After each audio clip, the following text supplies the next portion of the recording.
Penyebaran konten pornografi di dunia maya dikhawatirkan bakal masif. Kekhawatiran itu muncul setelah X Corp memperbolehkan pengguna X, yaitu dulu Twitter, mengunggah konten dewasa. Padahal, sebelum ada kebijakan ini, X sudah dibanjiri berbagai konten mesum. Dari tujuan narsistik, menawarkan jasa prostitusi, hingga jual beli video porno. Iwal kebijakan barunya, X berdalih, konten pornografi adalah bagian dari pengungkapan ekspresi yang sah. Namun perusahaan milik Elon Musk ini tetap memberi batasan dengan mensyaratkan pengguna memberi label yang jelas terhadap konten dewasa.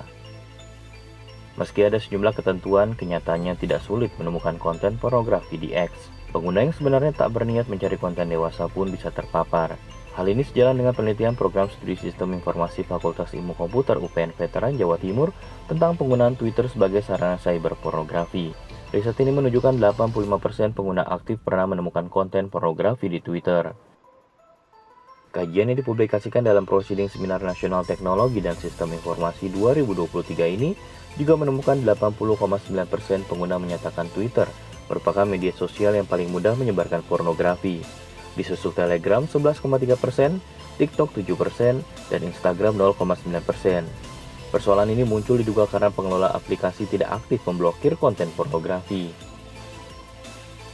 Komisi Perlindungan Anak Indonesia menyatakan sejak 3 tahun terakhir, Indonesia berada dalam status darurat pornografi. Pernyataan itu didasari munculnya kasus-kasus kekerasan seksual, termasuk pelibatan anak dalam industri ilegal ini.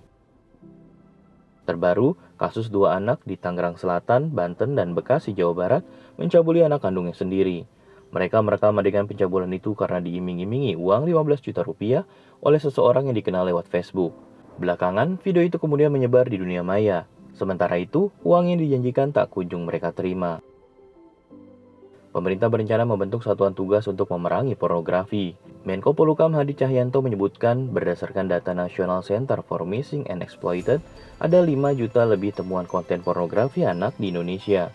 Dia mengatakan Indonesia masuk peringkat keempat skala internasional dan peringkat kedua skala Asia Tenggara. Direktur Jenderal Aplikasi Informatika Kominfo Samuel Abriani Pangerapan mengatakan pihaknya masih memantau keputusan final dari X. Apakah kebijakan baru mereka berlaku global atau dibatasi di sejumlah negara? Jika mereka memberlakukan di Indonesia, pemerintah akan memblokir. Ia menuturkan pornografi jelas dilarang di Indonesia. Jika Twitter atau X ingin tetap beroperasi di Indonesia, kata Samuel, mereka harus taat pada aturan yang berlaku. Direktur Eksekutif Southeast Asia Freedom of Expression Network atau SafeNet, Nenden Setararum, meminta pemerintah tak gegabah menyikapi kebijakan baru X. Pemblokiran terhadap Twitter jangan sampai menghambat kebebasan berekspresi masyarakat. Nenden menilai definisi pornografi masih bias dan hanya disematkan pada konten asusila yang penilaiannya sangat subjektif. Menurut Nenden, upaya pemerintah memerangi pornografi masih minim dan kurang efektif. Banyaknya pemblokiran tak berpengaruh terhadap konten pornografi yang masih mudah ditemui.